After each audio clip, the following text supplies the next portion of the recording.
Here again with Type 40 Live extra reaction editions of the live stream Doctor Who magazine show on your view screen on Rumble, X, YouTube, and Facebook, talking all things Doctor Who, and with these special bonus editions dedicated to those brand new episodes currently dropping and screening same time globally. We air, and we air and explore our raw opinions with fellow fans just like you, completely live. And with seasons making up such few episodes at the moment, the last thing you would have thought the Doctor would need was any kind of trim. A trip to the barber for the Doctor this time, or so he thought. What do you think? What do we think? Find out on Type 40 Live. And the console's all lit. Its usual colour, not bright red for now, not tomato red. All is calm for the moment. That's before we pile in and start sharing, oversharing. Some have said over the years, hello, I'm Dan Hadley, Birmingham's king of the geeks. We'll find out who you are in a moment or two and what you've got to say about all of that. Oh, my God. And I'm going to be joined by a couple of the regulars too, and other callers from across podcasting and YouTube too. So sit tight, and maybe we'll get to your comment. I'm certain we will certainly try, and we'll hit those beats and cover those episodes, all the little bits and bobs as it's starting to sort of percolate and process on the old grey hard drive upstairs. Yeah. What do you think my chances are? Yeah, so getting stuck in, of course, to season 2 of All New Doctor Who. Still going into the second half now. This is time for us to tell our stories and compare our notes, obviously, and to maybe tear things up a little with our hottest of takes. You've probably just seen the episode. Most people watch it on BBC One now, so it's more than likely that you've just been watching it too. So let's see who we've got to bring in and what they've got to say about all of that. First of all, he is all in blue, all in TARDIS blue, although mixing his brands again. Gary Akers, what's this? I am, well, there's a very good reason for this. I just want to say first, before I explain that Dan, I just want to congratulate you for being so remarkably calm and composed, considering that this episode had a quick shot of Jodie in it. I thought you would have just been bouncing off the walls after that, but you seem pretty focused and centered. So I looked at it, I think, who's that? And there you go.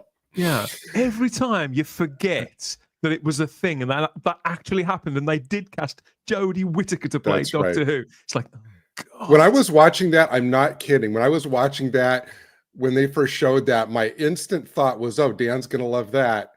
When I was watching, yeah, so it pulled me out for saying no. But to explain the shirt, in keeping with the tonight's theme of things that make absolutely no sense, since it's a lovely, almost summer day here, the sun's out, Southern California, warm weather, I decided to wear my Dalek Christmas shirt because it also makes no sense, just like this episode. So this was all very calculated. I admire the spirit of your sartorial choices, Gary. Now I feel like I've been found wanting again. But oh, not at all. You hold everything together.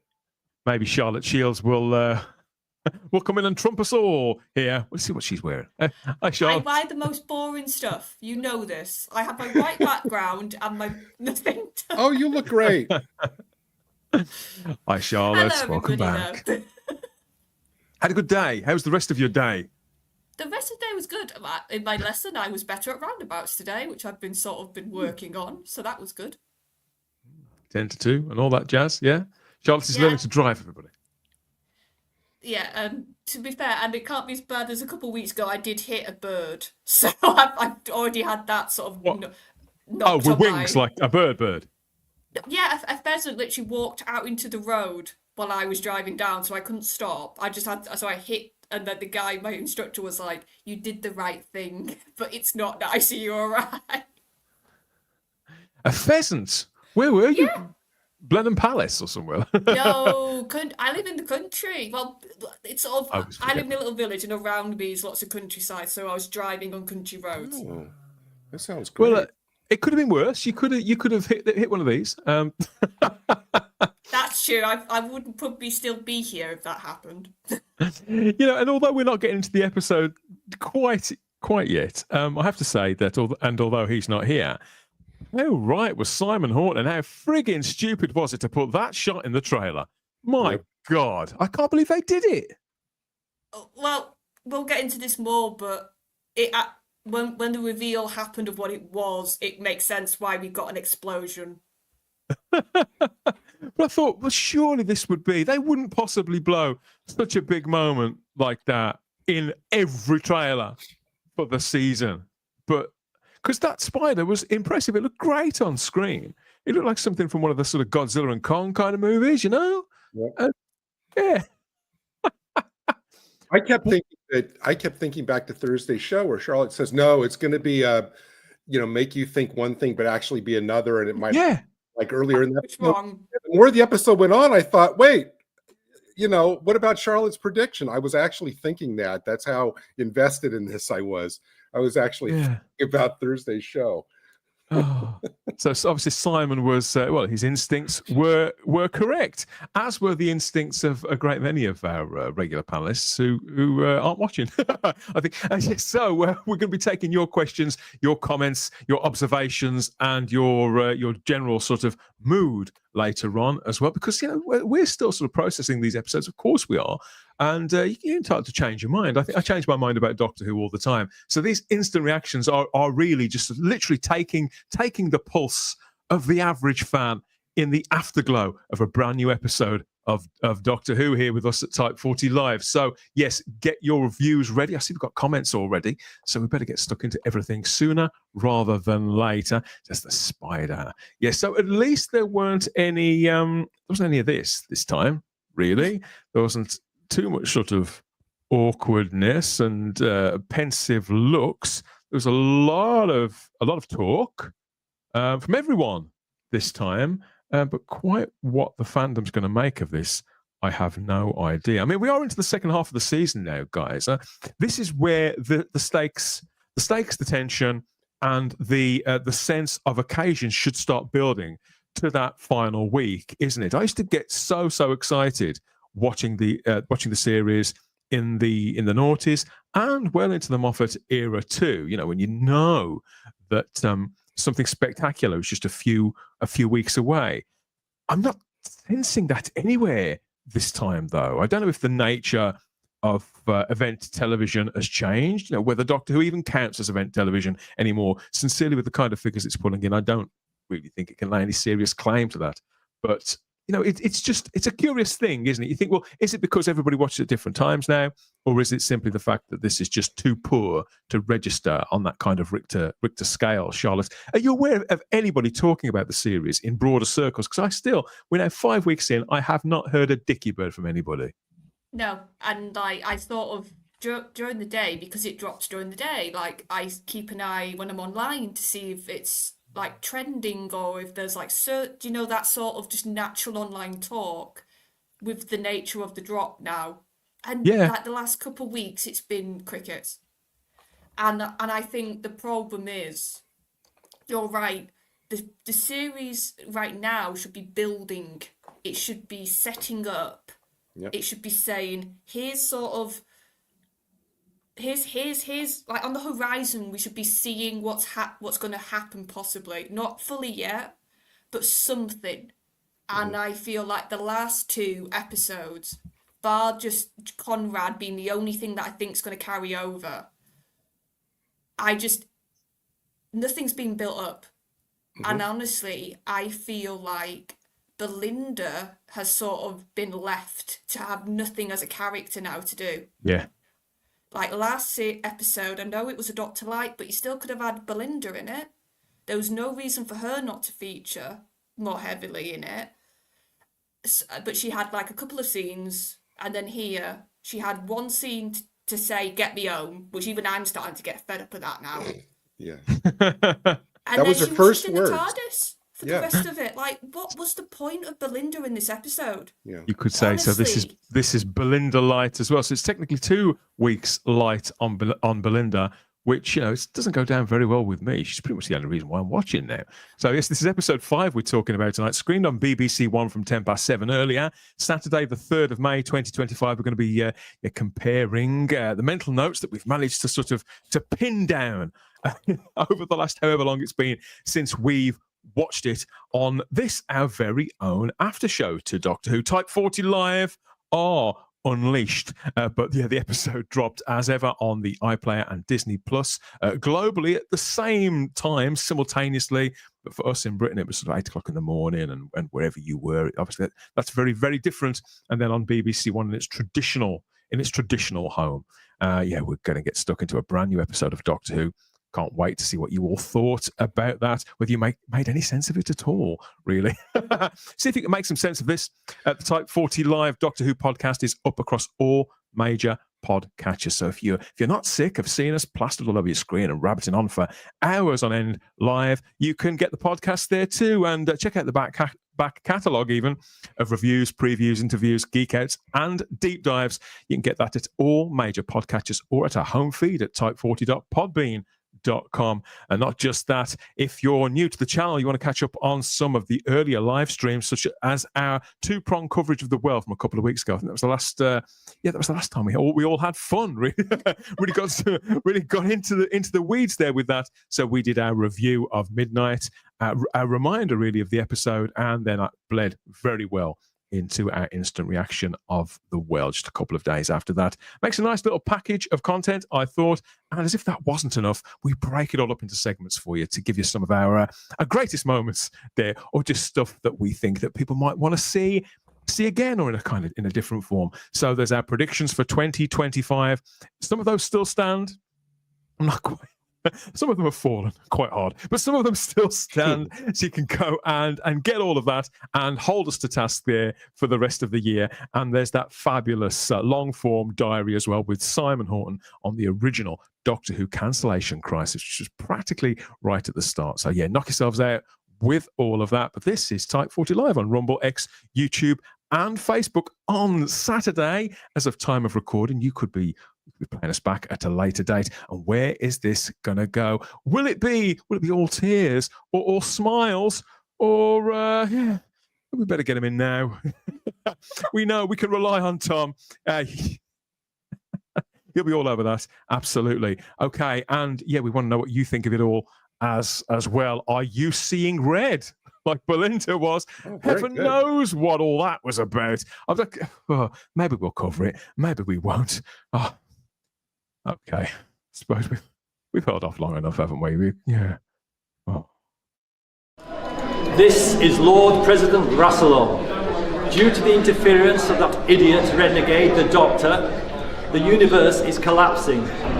Unfortunately, the Time Lords have no answer for this, and I am forced to call upon the services of Type 40 Podcast.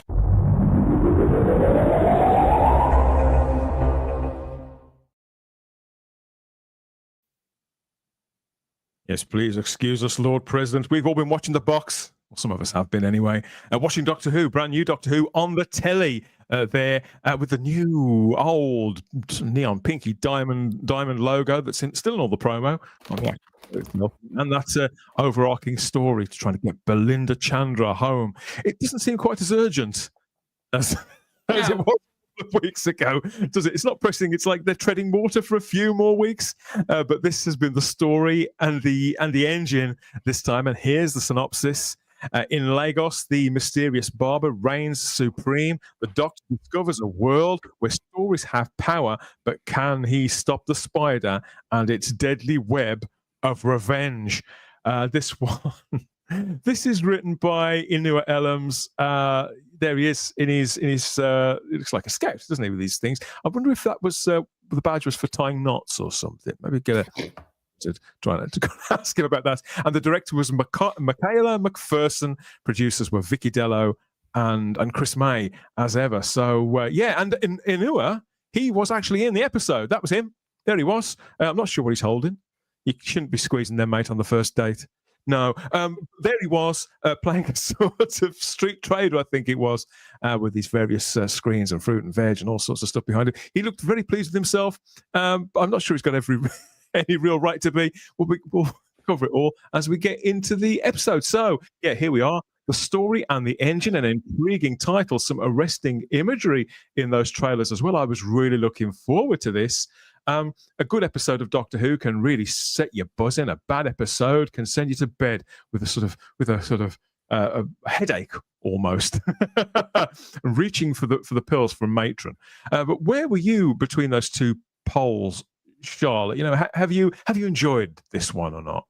This one frustrated me to no end, if I was to use a word, because I said on Thursday, like, I like the idea going in of this being like an African sort of folklore focus, So did I. sort of exploring that world, because we've not seen it a lot on Doctor Who. Like it's sort of this fertile territory of stories, and like if you know anything about African like creation stories, and they are fantastical and they're bonkers in the best way. And the one positive I will say, and I'll start with this, when it was focusing on that stuff, like with the window that could like show the story, and it was clearly like an African sort of way of art, I was like, that's cool because that's showing the culture that's sort of different. When they were sort of doing telling the stories, when he had them in the chair and they was telling the stories, I was like, no, this is good, I like this.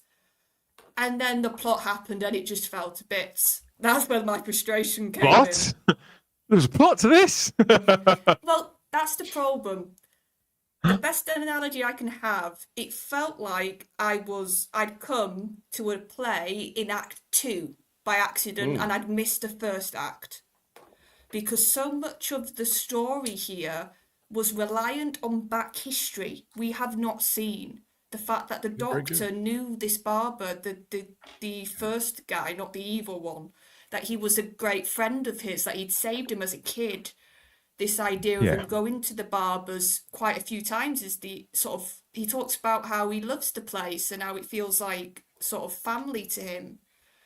And also this sort of, at the beginning, this idea of when he talks about Lagos and how he feels comfortable in this incarnation. So he's clearly got an almost sort of like special link it's hinted at. And then you've got the idea with the daughter character that gets revealed she's the daughter of the god. That's also a massive back history of the doctor had a bet with the African trickster god, I think it was. And she was part of it. And she felt betrayed by the doctor. And all of this, I was like, you can't throw all this stuff at me and just expect me to take it and just go along with it when there's been nothing set up. Once again, The polite way I describe such things as is mumbo jumbo. But yeah, they sort of kept throwing these ideas on the screen of like, oh God, Well, is he? Well, Charlotte, it's more like people we've never met, having conversations we've never heard, events we've never seen, and it's who, what, did what? Who are these? That's what I mean about the play analogy, because it felt like we'd missed all the first act of them having all these, like you said, conversations and relationships, and then it was just like. It's like, I'm sorry, I'm meant to believe this guy's like your brother and your best mate when you've never mentioned him before, not once. And it was just like, you can't, it's basic writing here. Inua Ellams does come from a background as a mostly as a playwright and a performer on stage, and that really does show. It really does, because like in plays, you can have pretty static sort of scenery, and then you can have a lot of dialogue and people talking. And this episode felt like it kept getting dragged down by the fact that this was a playwright trying to do a television script, but not understanding in television land, you can't have characters with big swathes stood there talking in a really boring set. Unless it's absolutely electrifying dialogue, which this wasn't. He's published a prequel to this. You can read this for free, everybody, over at the BBC website. What I Did on My Holidays by Omo Isosa, a short story by Anua Ellams. I got to be honest, I'm not going to head. I'm not going to head over there speedily, Gary. Well, it's a nice. It's kind of a fairly creative kind of tie-in, I guess. But I'm surprised. I wanted to ask Charlotte. Great thoughts. Many hadn't occurred to me. I thought, well, aren't you going to kind of give the episode props for managing to squeeze in your favorite character, Mrs. Flood? Oh yeah, I wondered how she'd be how they forced her this time. I did wonder that. We said that on the Thursday show, and she's just there to get her prescription. Yeah. She was starting to look like a no-show, wasn't she? But she did turn up in the end. There she was. Yeah. How about you? How about you, sorry. Gary? I mean, you've got the general sort of gist of what Charlotte's got to. No, and how about you? What are your sort of instincts? No, fantastic points. I mean, yeah, I thought that I would say, a lot of what you both have said, a lot of it is like, tell, don't show, which is deadly, in a television show, if all it is info dump after info dump after info dump. I honestly don't even know where to begin with this. I mean, this episode was really like exhausting to watch. Because I was trying to pause it, to run it back, to make sense of these explanations, to see how they track. Once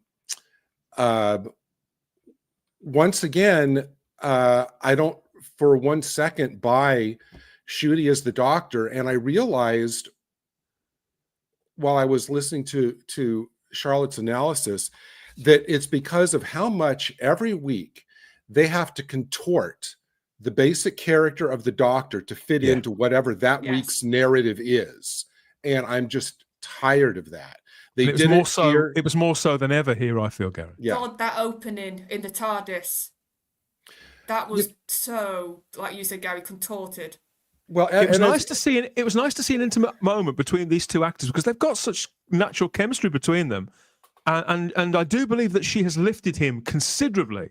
But the stuff that they were talking about, I'm not saying it wasn't interesting, but it just didn't seem like something that this character that we've been watching all these decades would do. Exactly. I honestly feel like I'm watching two actors who get along remarkably well, as personalities in real life. I don't feel I'm watching those two characters. I feel I'm watching two actors who get along. And I just... For Belinda, the fact that once again, the first words out of her mouth, "You need to get me home," which I actually think is Belinda's 6-word story. That's the extent of her own story. You need to get me home. That's it. That's her character arc. She has no character arc other than that, other than the nurse thing, which, is, we'll get to. But I don't know. It's just, I can't remember the last episode where I've been confused by just so much kind of incomprehensible stuff. I'm sure we'll get into specifics, but I don't know. I also think they missed a beat. I think they missed 2 beats here. I think they missed a beat by not cross-promoting this in every barbershop in the UK. They should have been advertising this. That was a huge cross-promotional all over the world, attempt. They should have. And I think I don't know. I mean, the title is supposed to be lyrical and stuff. I just think they should have given this a more Doctor Who-ish title. Call it Braids of Doom. That would have been, I think, a much more straightforward title, for this. But no, there was a laundry list of wait, what moments for me throughout this entire episode. And it was the same. It was the same all the way through. I mean, it was. Charlotte, you said about coming in on Act 2 of a play. I think that's, in all fairness, I think regardless of the stuff cosmetically and how high it registers on the scale of Doctor Who-ishness, I think simply as a teleplay, as a script, something meant for consumption through this medium by a mainstream audience, it was it was very, very stagey. I felt like I was watching a play.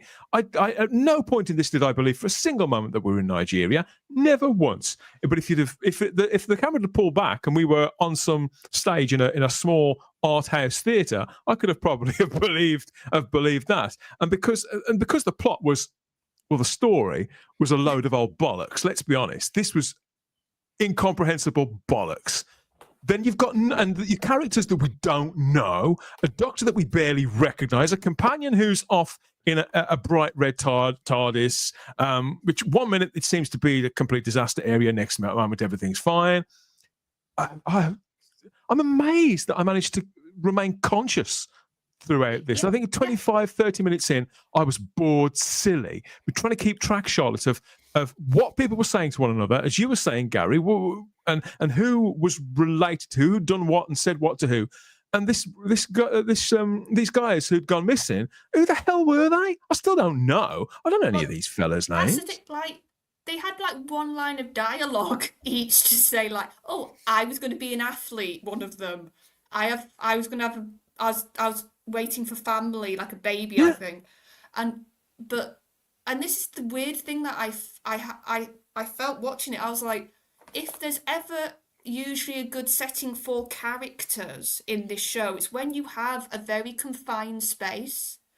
It's when you have very small amount of cast, which is what this had. It sort of had all the settings to mine characters, but it just wasn't interested, it felt like, in doing any of that stuff. And even when it did, it like you had that moment of the Doctor being betrayed and having that whole hissy fit. He was angry for seconds, wasn't he? At the guy, and I was just like, Doctor, he brought you here to save his life, to save these people. Like, that's why he did it. He's as much a prisoner as you. So why are you getting angry at him? Yeah. I would say as a doctor that would be very understandable. I can understand. It was. Well, I'll tell you why he was getting angry with him, Charlotte, because there were no stakes, because none of the characters, regardless of what they were saying, bore any relation to one another at all. And with Belinda not even being there, even more so, it was manufactured drama. It was an attempt to. It was, like I said, and it also didn't. It fell flat because we didn't buy into this friendship because we hadn't seen any of it. Mm-hmm. Like, obviously, this is all of it is constructed. None of this really happened. This is put together by a human being, written, script edited, prepared for the screen. So all of this, obviously, all of this is false. That's television, that's film. But the level of contrivance here, and to create something that was so dull and plodding as well, this is a massive disappointment for me on every level. I kept asking myself, especially during the walking scene with Shooty, when did this doctor have time to become so intimately familiar with everybody in this city that he knows them, they know him, he knows them? You have that opener in the TARDIS, and I'm intrigued what you guys think, because the more I've thought about that scene when he's talking, the more I think, no, you've got the Doctor completely wrong. The Doctor shouldn't really, like, the Doctor calls Earth home, but he sort of connects as it on a whole, the idea of Earth being like his sort of home and he can connect with everybody in a sense. And that's usually a strength of this character, that they can go to these different cultures and people and sort of see something that they love about them or connect with something, even if they're very different. And you've got the Doctor basically saying, I only feel comfortable or safe in one very localized area on the planet Earth. And even Belinda sort of chimes in with, oh, my nan takes me to India for that reason. So there's almost that undercurrent of you can only really connect, you can only really get those, you can only really feel safe around people that look like you. I'm sorry, Yeah. that's what it felt like it was Yeah, saying. I know. It I is think what that's it was I think saying. that's what the doctor was kind of saying, and it's something that he was adjusting to. I mean, I would say that when Belinda was recounting that story, it was more about how her nan felt rather than how she felt. Right. So she recognised her nan in the doctor rather than Yeah, literally felt the same way. But, Yeah, but when it I'm not comes to saying- you see, Charlotte, when I hear stuff like this, and it's all very if it was two other characters in another show that was saying all this stuff, I'd find it quite intriguing and compelling. But this isn't the Doctor. The Doctor is, as the original Doctor said, the first Doctor, Hartnell first always, said, I'm a citizen of the universe. Mhm. Yes, he's not It just doesn't do it. one community. And the idea that he could move amongst the circle and respond to their cultures, be part of that kind of a vibrant sort of afternoon in a marketplace. I like that. That is quite classically Doctor Who. And for example, the Ninth Doctor, when he goes to Platform 1, and he knows that it's a custom with the Mox of Balhoun to exchange bodily, to spit. As a little, I like the fact that he knows and observes, if necessary, all of these customs, and if he feels so inclined to to move among people, so he can sort of relate to them, or sometimes for his own ends, or sometimes because he needs a break and does want to disappear, but it just doesn't quite. With this, it seemed again softly political. Yes. I think it's harmless, but it's softly political and doesn't really align with Doctor Who. Yeah, this was the scene where, once again, and you can find it at least once every episode. This is where, no matter who's listed as the writer, RTD manages to shoehorn, I think, his own, either influences that writer or shoehorns in his own policy. Because as Charlotte was saying, so the Doctor's standing there saying that he doesn't feel he doesn't feel that he's not accepted many places on Earth because he's black. Like, where, Russell? Since when? Where on Earth are black people not accepted? To where the Doctor has to search, and it's only in Nigeria that he can find a place that he can feel accepted. I don't want to go too far down this, but no, I agree. When I was watching the planets where the people are bright blue, green, purple. Right. When I was watching the episode, after he said that, I almost thought, like Shooty should have done, a fourth wall break and said, "Now, are you ashamed, viewers, for making him not feel accepted?" It's absurd. And that's what I was talking about before, the way they have to contort the Doctor's character and history to make it fit into the episode of the week. It was absurd. Yeah, and it's like people say in the chat, the Doctor's an alien. And for me, that scene, I completely forgot it was an alien talking. It felt like a human. Yeah. And that's what I didn't like. Because for me, the Doctor has to sort of have some sense of being out of step with everybody. They have to feel Right. a little bit like the outsider. For me, and I know it might be different for other people, but that's one of the things I love about this character, that they don't quite fit in. And I felt like it was trying to make Shooty fit in, or his Doctor fit in, to a very This is where he really belongs. This character you've been watching all of this time. There's only one place where he feels like he really belongs. Remember the iconic Fourth Doctor line where he says, "The Earth isn't my home, Sarah. I walk in eternity." It's so evocative, and that's his character. It felt like you're saying a contorting and out of character bit of dialogue. He walks in eternity, apart from when he needs a haircut. That's special effect of the afros growing on. Would either of the two of you explain to me? Every time the afros grew on any of the cast, I just thought that was hilarious. It looked ridiculous. Did Belinda actually say that the TARDIS cuts his hair normally? Yes, she did. How does that work? Does he stick his head in somewhere in the central console and push a button and he gets a trim? It's like, how does that work? Oh, it'd be through those magic doors that we've had this series. Okay. I mean, I don't necessarily object to that. I remember that scene at the start of The Idiot's Lantern where the 10th Doctor comes out with the kind of the Fonzie style big quiff or the kind of Billy Fury style haircut. I think, well, okay, it was obviously just styled. Maybe the TARDIS sort of just blows it up for him, and sprays product in there. I don't know. I don't mind that sort of stuff.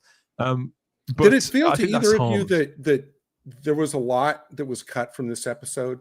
No. If anything, No. I felt it was padded out. Oh, well, the reason I Same. asked that is because there are things that seem to start but go nowhere. It's like, for example, All of the it. scene where Belinda's running through the town and it seems like she's going to be getting in trouble with that cop who's kind of angry at her. Yeah, And then all of a sudden, the next thing we see her, it's like nothing. Then she's at the, it just seems like there was a lot that, Things like You've that got would have a lot added to the character, added to the local. Like I said, this was the problem. We didn't spend long enough in moments like that with people, with everyday people, for us to really feel like we're in Nigeria for a single moment. This may as well have been set in Wolverhampton. It could have been a barbershop literally anywhere. They just wanted to flex like this. I hate to say it, to virtue signal. They did, and it was a cast of the cast seemed perfectly fine. It's not their fault they were in something that was this. oh God, no. This ineffectual actors were in good. playing characters that were so thin. I mean, the guy playing the barber was fantastic.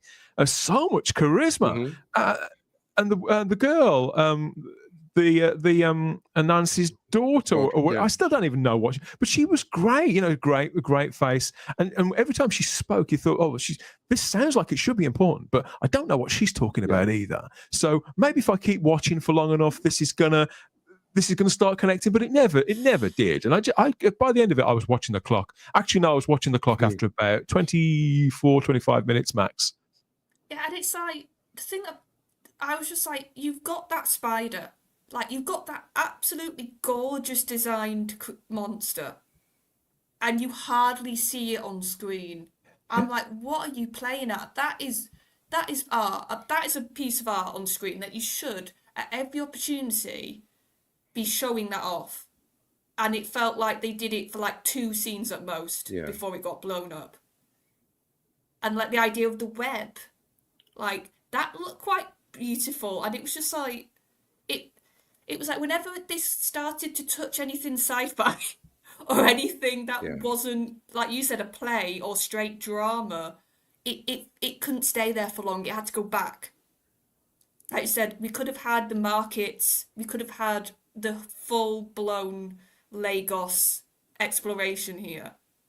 But no, all he wanted to was just to have a load of blokes and a woman in a barbershop talking.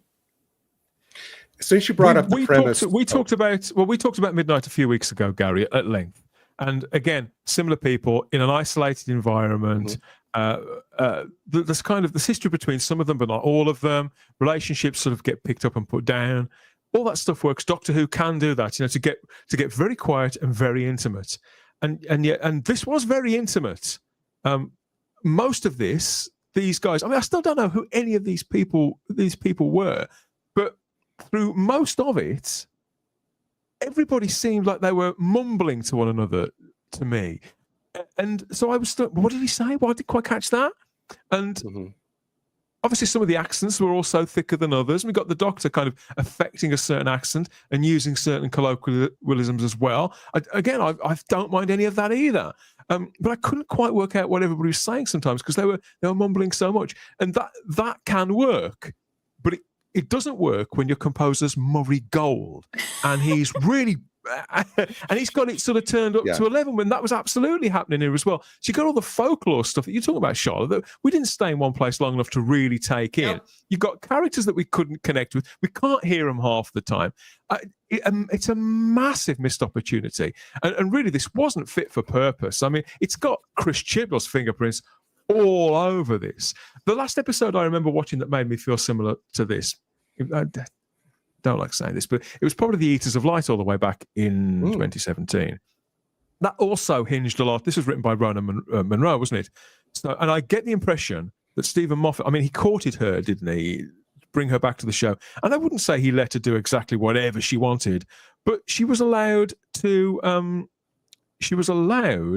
a kind of a pet subject, really. It was, I wouldn't describe it as a vanity project, but it was very particular to her. A sort of, it was a mythology that meant something to her, didn't it? It was tied to one particular place. Yeah. And I'm not saying that there wasn't a Doctor Who story in there. There definitely was, but it spent so long kind of trying to roll all that out and try to make us feel the same way that she did about all that stuff, that it did fall really flat. I mean, it was considerably better than this load of old. It was better, but it wasn't great. But this had a lot of the same problems, but a lot less competency, and obviously the acting, the characterization, the main cast were far stronger in that. So we could hang on to Capaldi's coattails because he could polish any turd anyway. You know, so with this, there's nobody could lift this. Even that guy playing the Barbie, and looked in his eyes. God, he's going to be some sort of badass. He is. Yeah. Just some mad old bloke, you know. I'm not going to say that this is a bad. I just realized. I'm not going to say this is a bad concept for a Doctor Who story, but this was the wrong medium. This was the wrong medium for it. This would be better, like as a novella in one of like the short story collections written down, where all of these info dumps and the history could come out and be given room to breathe. And wouldn't be so off-putting because we're fighting to listen to every single line that's being tossed out at us. This is more a better written. What I mean is it would be more appropriate for the page rather than the screen. It wouldn't be a full novel. There's not enough there for a full novel, but definitely one of these like 15 Doctor story collections, whatever, where you could give it, you know, enough room. It would probably work in something like that. Yeah, and it's like there was like one bit lines of dialogue tossed out. I was like, oh God, can I watch that instead? Like when they were trying to work out who the barber was, and that was drawn out. God, that scene took forever. And like the Doctor just says names off. Oh, I went on a drinking session with Dionysus. Yeah. And I went with this god and did this, and this god and did this. So you're not any of them. And I was like, that sounds like more Doctor Who than this. Like I would watch, especially if it was like Tom's Doctor, for example, going out to the pub with the Greek god of wine and revelry. That would probably be a fun episode. And Charlotte, think of the other, like the one line kind of histories they gave to everybody else in the shop. Those were interesting too. One was going out to, what was it? To take care of his mom. Another was going to compete in a race. Another one was going to propose or go to his girlfriend. And, you know, all the things which they were going to do when they got shifted into this, that, you know, those were just kind of tossed out too. But I had to stop and go back and re-listen to find out, you know, what they were saying. And that was the extent of their histories. Yeah, and that's the other thing. This era seems to be, and I've sort of commented on this episode, made me realise, seems to love to invoke gods. Seems to love to have them in their stories, but they don't have a clue what to do with them. Yeah. Like here, we had a lot of god stuff being mentioned. The woman was meant to be the daughter, the actual daughter of an African god. Like that's what she was, and she just came across as a normal woman on the street that I'd go past. Like the gods are meant to be, especially in literature, they're meant to be awe-inspiring. They're meant to be these wondrous beings. They're meant to sort of make us feel small. That's especially traditional gods. Mm-hmm. And that's what I feel like Russell's trying to replicate here with how he's writing them this time around. And it's like every time they do this, they just make them mundane. The fact that, like I said, Ncuti can have one line, like the way he will talk about any other historical character, that, like I said, the Dionysus line. Or the fact that one of the gods, apparently one of the Greek gods, now watches Marvel and didn't like Endgame. And that's what my point. It brings them down to our level. It makes them boring and something almost on. God should never be on our level in your story. Yeah. If you look at how the Greeks did it, if Poseidon, if Zeus appeared, everything stopped. Everybody was scared of them. Everybody was like, "Oh, we've messed up now because the gods are here. Somebody's going to die."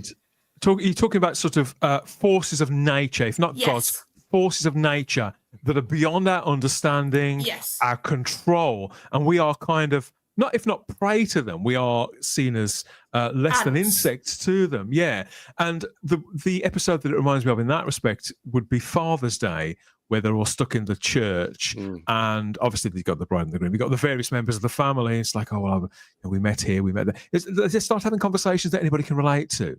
But with these lads, they did seem like three actors in a stage play. Everybody facing in one direction as well. That's usually like they were sitting on the bus. They weren't sat in a kind of. I mean, maybe that's how it is in these barbershops. I suppose barbershops you do sit all in a line. But I don't know. It's just if they were that stressed out, if they were that afraid, fearful, confused, and genuinely worried that they weren't going to see their loved ones again, I just think that they'd be a little less together. I don't know. None of this worked. None of it gelled. There was nothing to relate to. Well, almost nothing.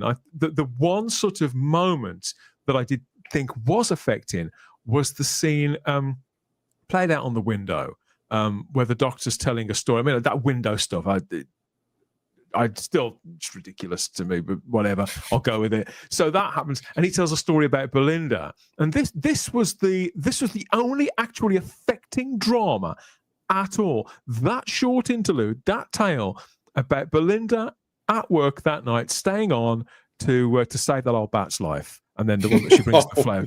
Yeah, it was beautiful, so well acted. It was genuinely affecting, and for me, that was far better. What did that run to? 2 minutes? Far better than the other 44 minutes. Yeah, because it spoke to Belinda's character. The fact that she was about to go home, she had a coat, she was ready, and she stayed to help this woman. We've said Belinda has been written as a very sort of compassionate character and with these morals, and it's nice that that's sort of being kept, that we can see more and more of that actually, if anything else. I would have cut her reaction though when the doctor first says, hey, she doesn't have anybody, you're gonna have to stay on, and she's like, oh, it's my Nan's birthday, come on. I don't think that line really did her any favors. They should have kind of cut that. It would have made her come off better. You're probably right. I think we should. Look, it's all gone red again. It's all gone. Is that supposed to be the? By the way, is that supposed to be the new cloister bell now? The red, or is that tied into the red and green lights that we got no explanation for? Oh, God knows. I can't make any sense of any of this. I think we need to check in with a live chat there on YouTube, Rumble, Facebook, and X, and take our first caller too. We've got somebody about to join us, and we can see if they can help us out with any of this. So you went into a phone box with a mobile They phone. phoned it was ringing. It was pouring the rain, that's why. So I went in there to get So you went into a phone box and you had a mobile. To cry in private. I was hoping it was a TARDIS.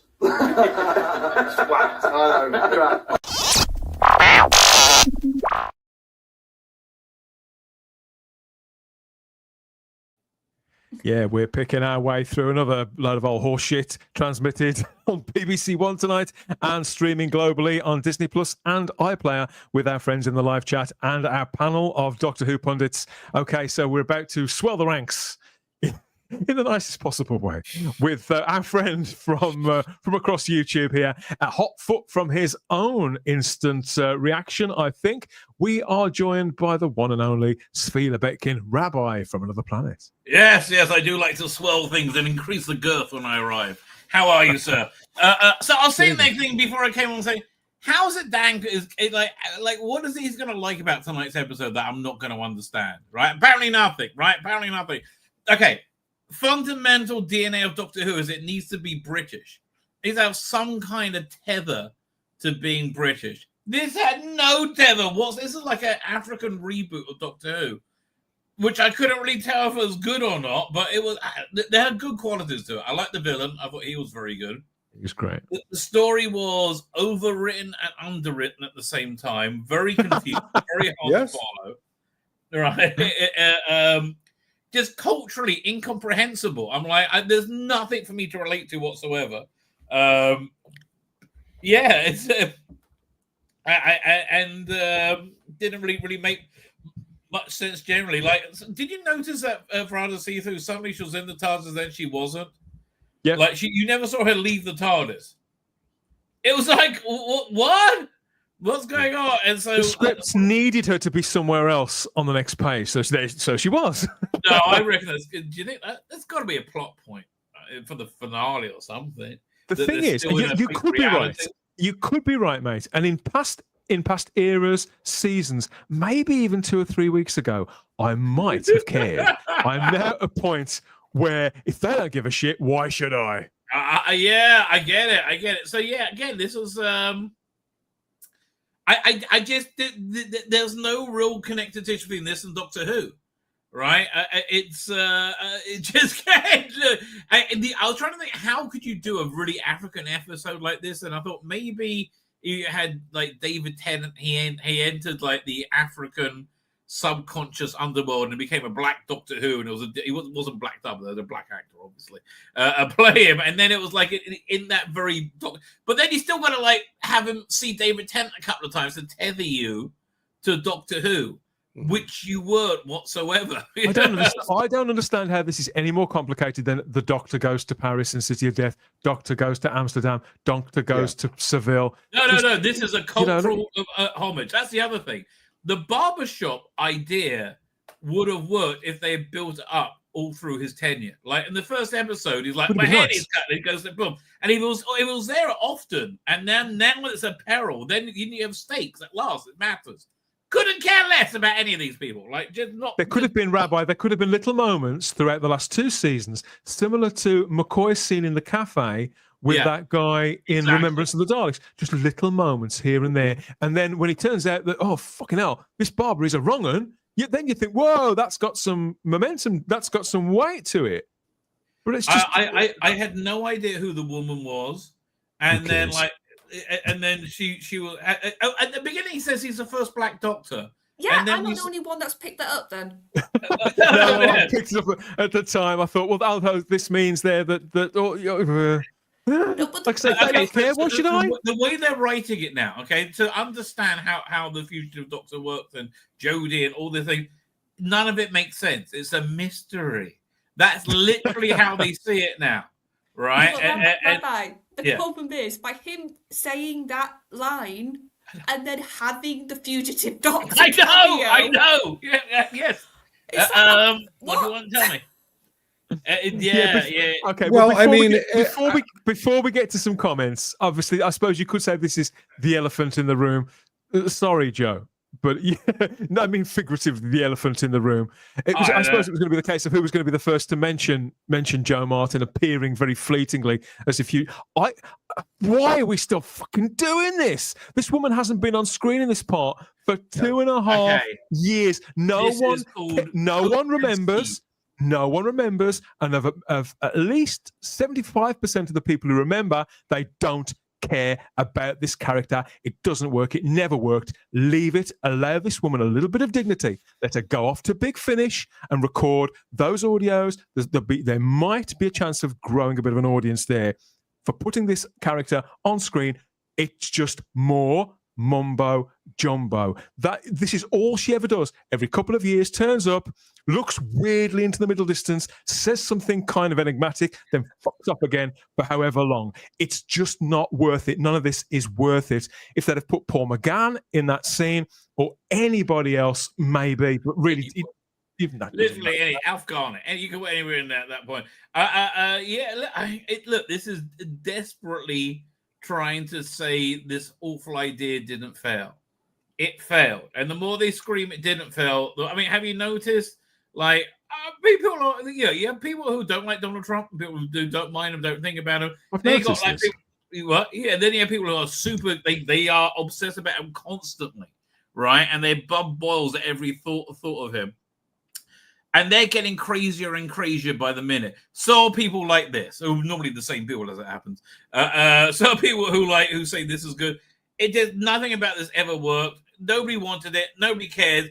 Or you're not legitimizing this shit show era. Pardon my French. I'm trying to keep my language better on this channel. Where you're not legitimizing this era. You're delegitimizing yours. Yeah.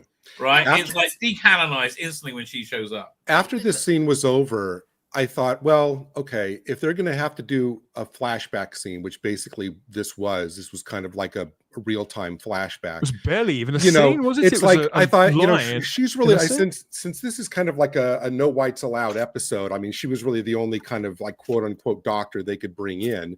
But I thought it's telling because this is the first time that this character, I'm not going to call her the doctor, this character has been seen in Disney Who. Right. So you assume there's a brand new audience for Shooty only. Right. And so this is the first time that this character appears out of nowhere with no context. I thought there should have been, a chyron at the bottom during this scene that says something like, want to know more about who I am? Go to bigfinish.com. Bear in mind, like Gary, bear in mind, we haven't seen a Dalek, a Cyberman. We've not seen a Time Lord. We've not seen it. We have seen this character, this incarnate, it's pathetic. And this is again, every time you say anything against this character, you get called those kind of names. It's nothing against the actress. It's not her fault. I don't mind. I see completely why she takes the work. And I know that she gets a lovely warm reception at conventions. And I'm sure she's lovely. But my post woman, she's lovely. I think she'd be shit playing Doctor Who as well. Well, it's like you said, the problem is they've done nothing with this character. She's just there to be a mystery. Rabbi's right, you're right. She's just there to be this sort of, ooh, what does it mean? Exactly. Like, and also my understanding was then the whole story with the daughter, Edmund Bett, happened with her, not Shooty. Right. Well, it was that incarnation. Right. Yeah, that's what they were saying. So Charlotte, were there two different encounters then? The encounter with the guy who owns the shop with the hose pipe. Okay. Because that's what confused me. It wasn't clear. It was sort of blink and you miss it, and they did not make it clear. But here's the problem now. So you've given me sort of a story that fits with a doctor that I have no idea where she fits in the timeline.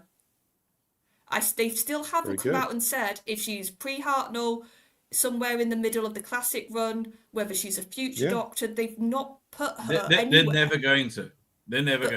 Yeah, they went out of the way to choose that particular incarnation, you're saying, Charlotte, Oh, yeah. Okay.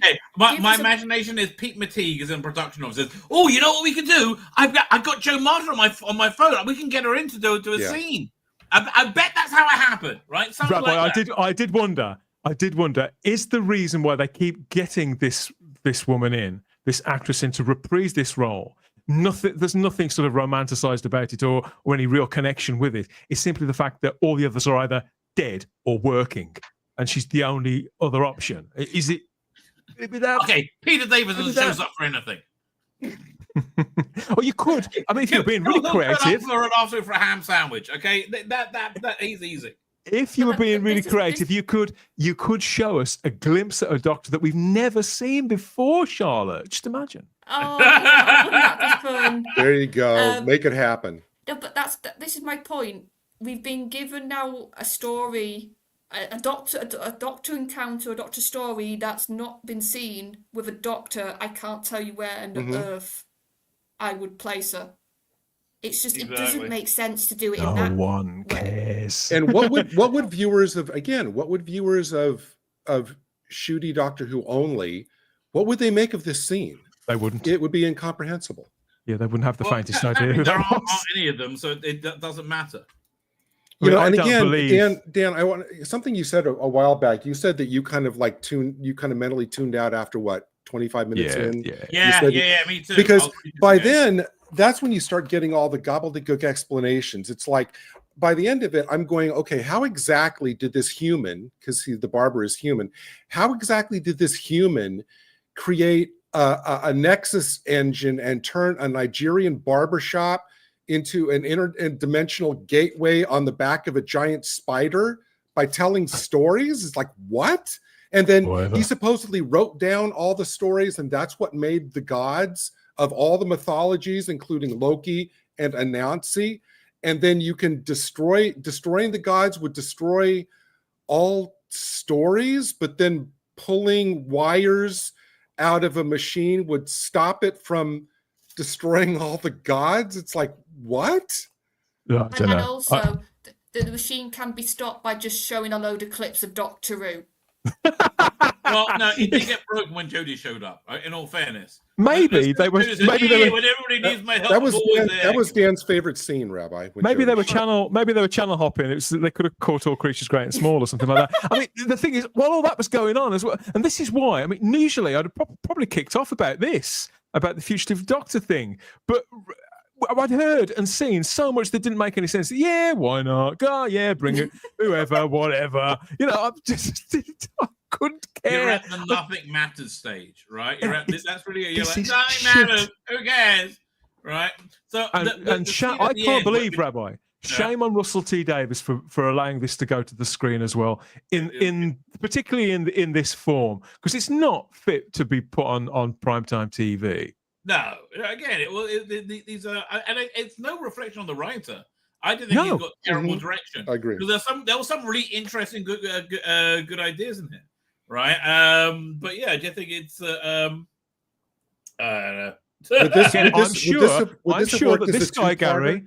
I'm sure that this guy Gary had the best of intentions. Absolutely. There's a nice interview with him in Doctor Who magazine, and there are little sound bites here and there, clear affection for the show. I'd like to know what the original idea was that they persuaded him to throw out. Right, I bet it was better. They made him do the barbershop thing. Honestly, I mean, this is just a knee-jerk comment. Just quickly going over all the stories this season. I think this is the only one so far from this season I think that could have worked as a two-parter. Maybe have been better. This would be much better as a big, thick novel. Frankly, it'll be. And I think some of this, and like I said, I don't blame him for this. It's very clear to me this is a playwright. This is somebody who's used to one format, that's where he excels. That's where his skill is in that format, and there was like a miscommunication to get his ideas onto a TV script, which is very different to a play. Yeah, no, I mean, his inexperience did show through. However, I think the scene at the end, when you did see the Doctors on the black and white TV, he was trying to recreate his personal experience of Doctor Who, which was probably like a place like that. That's nice. Yeah, which was nice. I just wish he did it in a way that was the episode that worked. But there's so much there that could have worked. I love the design of the spider. Made no bloody sense whatsoever. I love the design of the spider. It was fantastic. I know. It's again. I just wish he had a competent showrunner. Direct him, right? I think who could be honest with him. We're going to go for this again now because we haven't taken any comments yet. So I think it's important that we go and check in the live chat and see what they've all got to say. I think I need cheering up. This will do.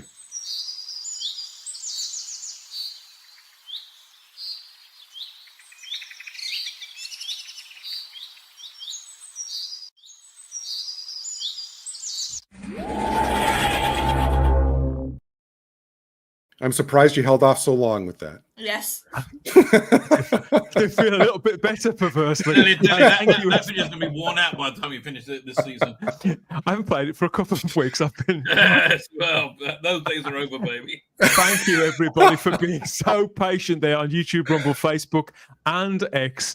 We have Lee Smith, who says Russell T Davies, the TV genius, has mentored Noah Ellams. No, he hasn't. You've got to be fair to this writer. He's had a decent career behind him. The National Theatre, Royal Shakespeare Company, various awards, mostly on the stage, which is a very different circuit, very different medium, and people too that the theatre appeals to. I've been to theatre a few times, and sometimes I enjoy it more than others. I'm more of a TV guy, and this wasn't a telly play, was it? It was a play. I think they did try and work with it to make it TV ready, suitable for TV. but ultimately failed. And I don't blame this new writer for that. I blame Russell T Davies, Scott Hancock, and the various other script writers for not working hard enough on the material with him. They've let him down. Honestly, laziness. That's really the which is the opposite of the 2005-2010 run, where people are just working 24/7. This just feels lazy and warmed over. Sadly, what can I tell you? We have every co-writer has been atrocious, steadily getting worse. Says Daleks. I like the well one. This wasn't co-written though, right? No, this is I can't remember if I said this to you or somebody else. You know, the mistake was doing a very ethnic episode, a very cultural episode as his first episode. If he broke his teeth just writing an episode of Doctor Who with no cultural, personal connection to it, I think Robert Holmes needed to write the Crotons before he could write Deadly Assassin, right? One is very close. I bet that initial idea that he had was a more kind of monster of the week. Base Under Siege, all that kind of stuff. Woodhouse 122 says, I have a feeling this was a leftover from the Chibnall era. Well, the writer was initially approached by Chibnall, which usually I would say that would be enough to write him off completely. But in this instance, I do feel that he's been done dirty by the current team rather than the past one, because they threw out the script and started again. We have Josh H in the live chat who says, not the first time the Doctor's past history has got him in trouble in The Timeless Children. The Timeless Children? I'm not talking about The Timeless Children. No, I don't. What is that? As soon as anybody mentions that, what? No. I still feel sorry for that little Alan bloke. He seemed like a bit like a male Mavis Riley, and the way they all laughed as he got polished out, says Mr. Rustic. Who was Alan? I don't the remember. goo. Fuck knows. I think you in episode 1, Robot Revolution, Mr. Rusty. He got sucked up. He got sucked up by the Hoover, Rabbi.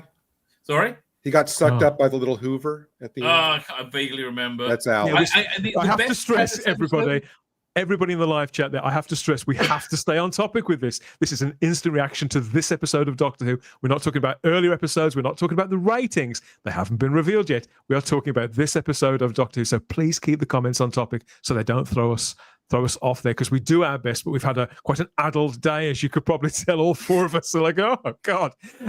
Ewan Erdley says, I like tonight's episode too. Please tell us why you enjoyed it, Ewan. You can maybe cheer us up a touch. If you enjoyed it, good on you. Honestly, we just didn't, sadly, tonight. Daleks Are Forever says that Ellams is an activist. I'm not sure that he is. I think he writes politically, but that doesn't necessarily mean that he's an activist. I don't know enough about the guy to say. He's not writing a pro-Israel episode of Doctor Who in the near future. Don't hold your breath for that, okay? Domgo asks, why did the bad guy get his own haircut? Again, God only knows. There's no internal rules, okay? Nothing makes sense. I thought it was some sort of performance art. I think that's what it is. I thought it was some sort of performance art, like when like villains I liked him a lot. Didn't you like that movies start picking at their own faces? The villain, yeah, he was the good. Fly. Now, if they had cast that actor as the Doctor instead of Shooty, I think it would have been way better for all of us. That would have been a really interesting Doctor. Or just given him a better part as a villain. I think he would have really shone. I liked him a lot. I thought it was one of the best things of the episode. That's what I'm saying, Rabbi. He was good, but he got a threadbare character. I would like to see that actor again in a better part. Steve Braddock said they had UK gold on in the barbershop, showing old Doctor Who, just like the Rabbi says. Bad storytelling kills the spider, says Lucy Meow. I haven't had a chance to watch Rabbi's show yet. I'm going to do that later on today, but I'm very eager to hear Rabbi. What did you think about that scene at the beginning where the Doctor is lamenting not being accepted any place on Earth because he's black? Yeah, it was. This is not appropriate for Doctor Who. I'm sorry, this is not appropriate for the character. The problem with this whole era Shooting Atwood's take on the character is how I came in. You're talking about how freaking boring and normal he is. He's not an interesting, windswept, adventure in time and space. He's just gregarious gay bloke, down the pub. Like everybody knows that this guy. I'm bored to bloody tears by him. All right. I love this comment here from PD Rich in the live chat, Rabbi. Ghostlight, you are forgiven. Yes. Oh, Ghostlight's awesome. Don't It mention is. Ghostlight this shite in the same. Well, I think he's talking about the original 3-episode one where all the explanations were edited out. I still understood it. Yeah, I'm a big fan of Ghostlight. Did you feel though, Rabbi? I mean, we're still watching because we commented before. We're still watching Shooty. We're not watching the Doctor. We're watching Exactly. Shooty. He's not the Doctor. He can't play. He can only Shooty Gatwa can only play Shooty Gatwa because the only thing Shooty Gatwa's ever been asked to play is Shooty Gatwa. He's either that or an extra. I haven't seen him do anything else. A couple of years ago, Barbie, was he Shooty Gatwa?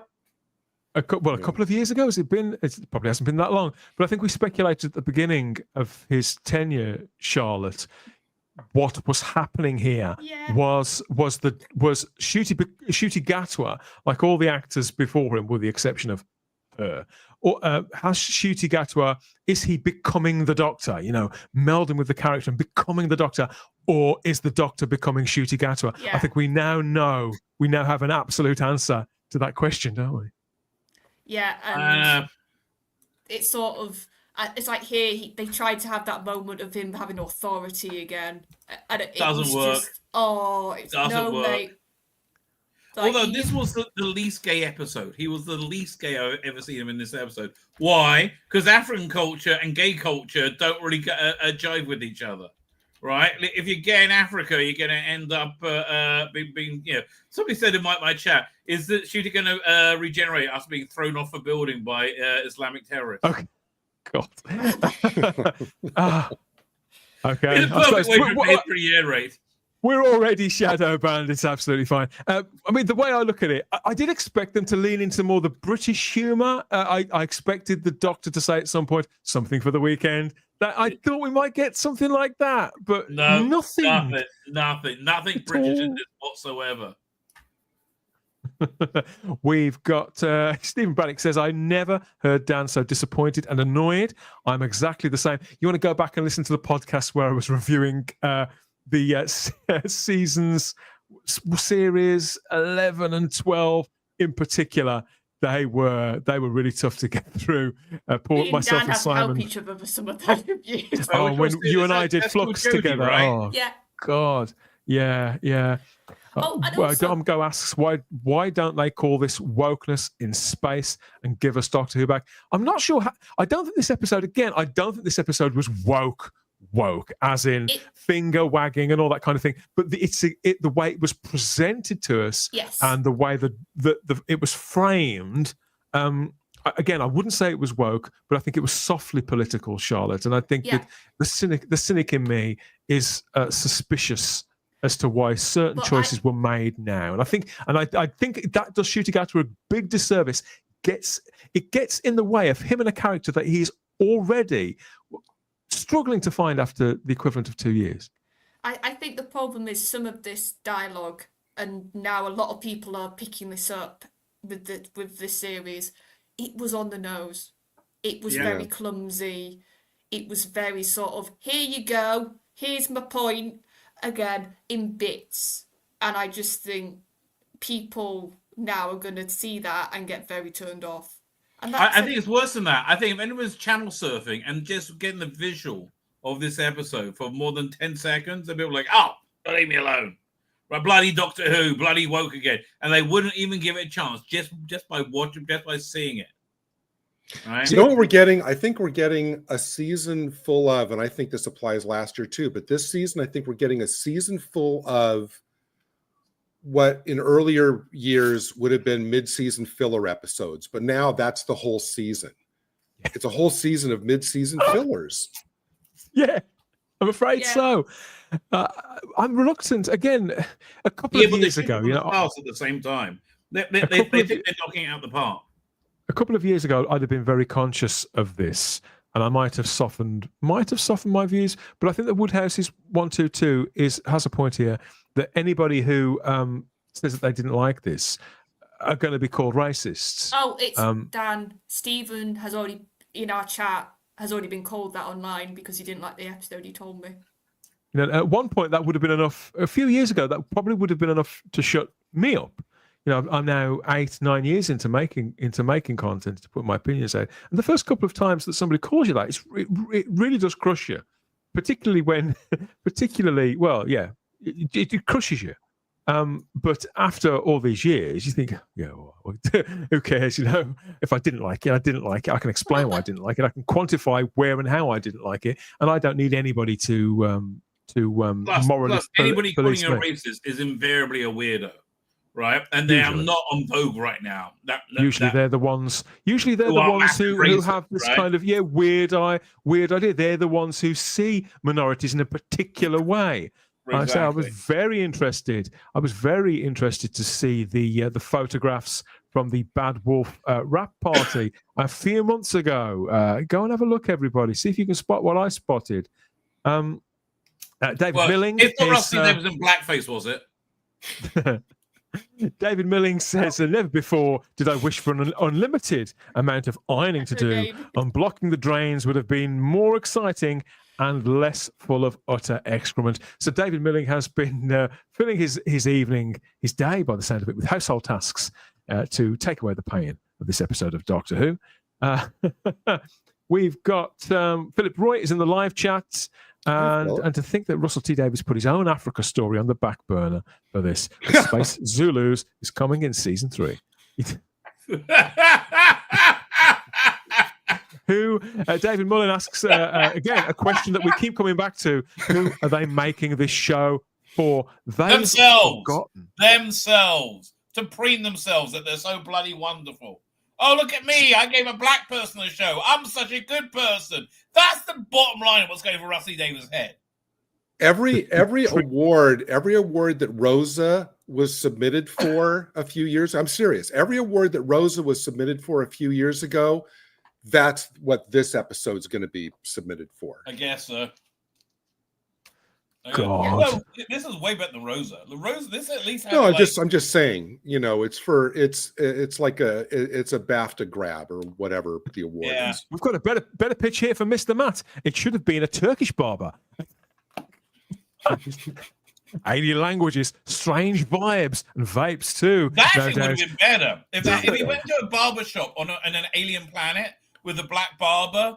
Right, and he had a barbershop a culture on an alien done with aliens. That would have been fun. No, Rabbi, I said a better title for this episode would have been Braids of Doom. I called it was it Likitan Wane, which is Doctor Who in the language they speak in Lego. Oh, there you go. Remember, everybody, they're not Turkish and they're not barbers. A cultural hemorrhage, says Daz Blue. There, we've got the barber. The barber is a wrong one, says Live and Flamey. He was. We've got Thistle Beaks in the live chat too. Whatever happened to Rogue? Who gives a shit about that?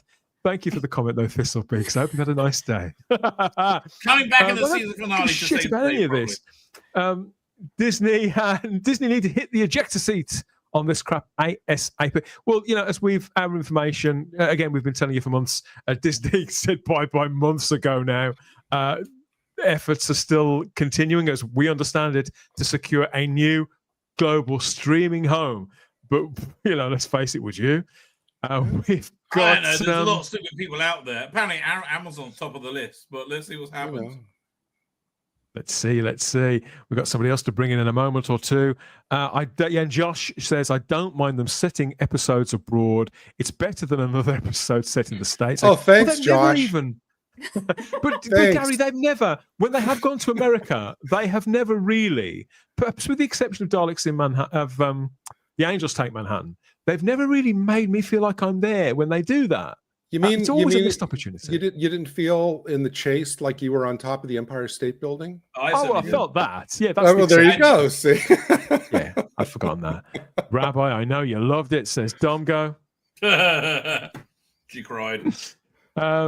We've got lots more comments as well. A Doctor Who version of Hitchcock's Rope would be great. I'm sure it would, Bunch of Wallies, but we are going to stay on topic. And we've got, what else? Lots of hellos and backslaps and commiserations too.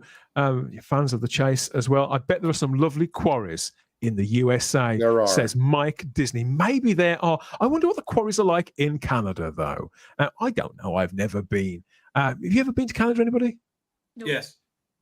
You have? Oh, okay. Well, I was counting on you saying no because I'm about to bring in a real life Canadian, another YouTube legend. I'm wondering what kind of frame of mind that he's in because he's a bit of a ray of sunshine to us here. But to you, he could be the bad man of Doctor Who fandom on YouTube. Let's check in with our mate Bolstrick, aka Chris, and see what kind of day that he's had. Hiya, Chris. You okay? Hi. How's everyone doing? Now, given the fact that your voice sounds somewhat strained, Chris, somewhat strained, I gather you've recorded your own review of this episode? No, I did not. Oh. I did not record a review this week. I decided to take the week off, and I turned it over to a goat. So he did a video. He left me his notes. Very good. So people are. They've got to earn their keep, haven't they? Whether they've got 2 legs or 4 legs, you've got to. True. That's true. And No, he just takes over things. No. So he left me notes because I don't want to watch it. He changed my name. He's no longer Dr. Nutty. Professor Dinkles changed it to what's written down here, Dr. Pervert the Poopy Head. I'm just gonna stick with Dr. Nutty because it makes sense. So based on the notes, it was a riveting episode about Dr. Nutty going to get a haircut. And then it ends. Fascinating episode. Yeah. Top marks. This is I was expecting a lot when they hire somebody who only writes poems to write an episode, and this was just riveting. So yeah. You're struggling to keep consciousness, aren't you? Even just thinking about the episode, it's boring, isn't it? Yeah. I would call this the episode where literally nothing happens. He goes to get a haircut. He gets trapped in the haircut place. He's on top of a giant spider that looks like it was designed by my dog. Then our friend from the Chibs era shows up just to give the nobody watching the finger. That was fun. Then he shows picture of the real doctors and then a couple creeps. That was fun. Then it ends, and the bad guy in this episode got treated a lot better than the white dude from last week. So I would like to congratulate Russell. Yes, you did finally vanquish all white people from the episode, except from behind the scenes, as we know. I'm rooting for you. I know you can do it. You're going to break another ratings record this week. Let's go all the way to the 6 digits, folks. I thought, Chris, that it was unlikely that the ratings could fall any further to any sizable degree, but I don't think you can. Dan, and all you said that a couple weeks ago. I did. That I believe you said the absolute floor was 2 million for overnights, and there was no way that we could ever get lower than that. So I do have to call some malarkey there, Dan. In this instance, though, I think that broadcasting is something this incomprehensible at this time. They've just given people another 2 or 3 reasons to not necessarily to avoid Doctor, but I think people will forget that it's on and not care when they realise they've missed it. That's sadder than people reacting badly to it. I feel, Gary, when people just forget about it because it's not relevant. Yeah, I mean, it's when it becomes kind of televisual wallpaper. It's tragic because this is a show that we all adore. Up until maybe 2017, and it's a humiliating conclusion to this run. Oh, and Dan, did you not spot that there was a cameo from one of your favourite episodes in this? The random girl that Belinda sees. Oh, yes. Apparently, the fans have looked on the cast list because a lot of people were confused why we had the random girl. Apparently, that's Captain Poppy from Space Babies. Yeah. What? So, It's the same kid. Yeah, What? apparently it is the same And kid. it's like, Yeah. why are we doing this? Why have we got a cameo from this?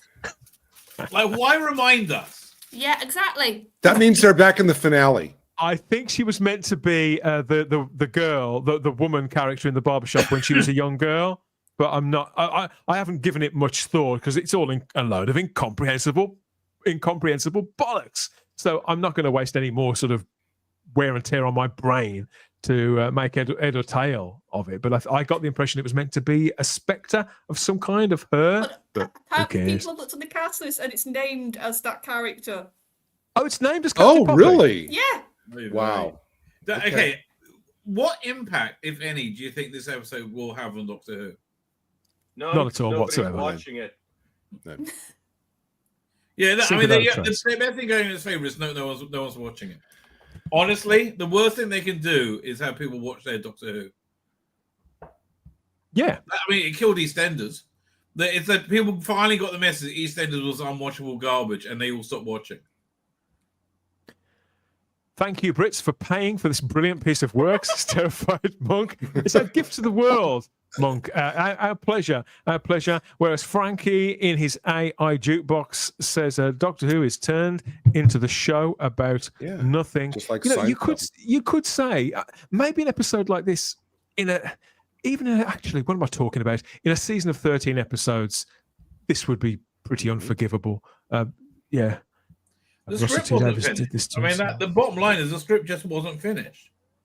It was overwritten and underwritten, confused. They spent too long on it. Look, TV is an immediate art form, right? You've got to be banging out 50 scripts a year or something like ridiculous like that. That's the sort of way you've got to work with TV, right? That's how it works, right? If you don't, you're not going to learn the craft, right? Everybody we like and respect who's worked on TV has done that grind, that sausage factory. There's a right? saying. And it creates brilliance. Well, I was going to say there's a saying as boring as cutting hair. Doctor Who literally became that saying. Yep. Every time their afros magically grew, it just made me laugh. laugh. that was cringe. Every time they grew, my balls like just entrenched into my body. Like, well, no! all I could hear was the director saying to the actor, "Now your hair, just as you've said this line, your hair is growing." And you can see these guys, like trying to think themselves into the moment, but you can see the register on their faces. This is absolute nonsense. They're just thinking, "Oh, well, I'll pick up my money and go and buy myself something nice." Baby, my CV's good. So I'm still reading for the revelation that was the character was Captain Poppy. I thought you meant it was just the actress. No, it's ridiculous. You know what Doctor Who fans are like? They've gone on the cast list, and that's the character. Insane. So Ross, are we going to have the Space Babies come back? Hopefully, matters anymore. I'm looking forward to the rumors where they say that Dr. Nasty is coming back. Oh, I'm going to have so much fun with that. By the way, T-Tool production, I agree with you. I think the spider design was excellent. Now, there was talent behind this episode. It's just, boy, did it not work out well. But Doc Martin is in the live chat and says, "I wonder if a TV company in Nigeria could take the tapes of this show and lose it for us. Yeah, we could persuade Phil Morris to not look for it. Yeah, maybe. In a similar vein, if humanity survives to the 25th century, do you think they'll make a Buck Rogers in the 25th century when a man from the past comes back to the present? Only if we can get Princess Ardala. Oh, now you're talking. Thank God there hasn't been a Buck Rogers or a Flash Gordon reboot of late. They maybe now they might put it together. They're desperate for IP. That they spent everything else. Captain Poppy is the hero we all deserve right now, says Liven's Flame. Who would argue with that? And Ewan had a good time with the show. He liked seeing the clips of old stories. You see, at one point I used to love all that stuff, but now I can watch any of those stories at any point. Every time they do that, I think it's more contrivance. It's to make it relevant. It's to make it seem like it's truly Doctor Who, like it belongs in Doctor Who history. And the more that they do that, the more they fail. the more they fail, the more I sort of react against it. You can sort of see through it now. The hair growing back straight away was silly, says Ewan. It was Look, listen, you can't have Joe silly. Martin and Patrick Troughton in the same episode, and try and say you're the same thing. Are you really? Yeah. You're not.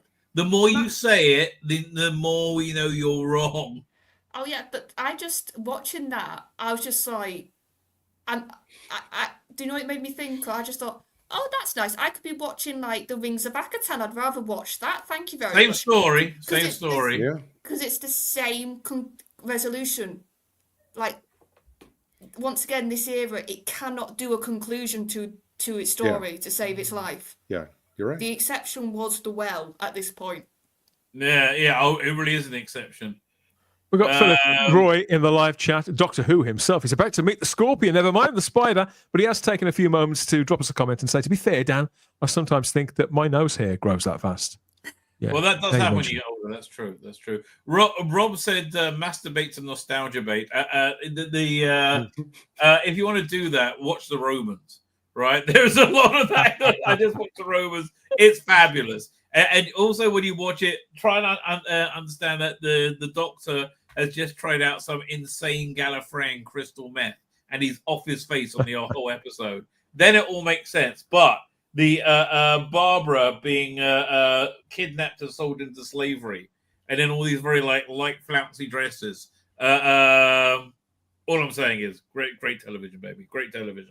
Last week with the I even forget the name of the show. What was the title of last week's episode? Oh, I totally forgot. Lucky Day. That one, I seriously forgot. That one got a lot of buzz because of the Marmite reaction. That drove a lot of the social media discussion for that episode throughout this past week. This, I don't think, has anything that's going to promote or provoke that kind of week-long. Oh no, they're going to scream it's the best thing ever. They're going to scream it's the bestest thing ever. I've had a couple of messages from people who really claim that they've really enjoyed this, and although I haven't sort of asked them what they've enjoyed about it, I'll be intrigued to learn why they've responded so favourably to it. I can't right now. I can't really see, with the exception of this gentleman playing the barber. I can't really see any good side to this. So the production design was okay, but seeing as it failed to convince me I was in Nigeria, maybe it wasn't. Nigeria. You're on the back of a spider going through a mysterious web of something or other. Fuck me. I'm sorry, Livens. I don't know if you're going to put this up, Dan. Livens Flame says that in the season finale, a giant afro has been squatting on the TARDIS all this time. I'd actually like to see that in the finale.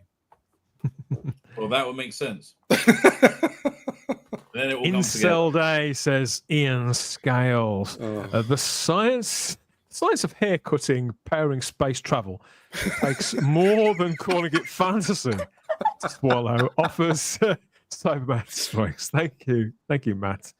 And Atom Murabialis. Atom, I can never pronounce that. You know that.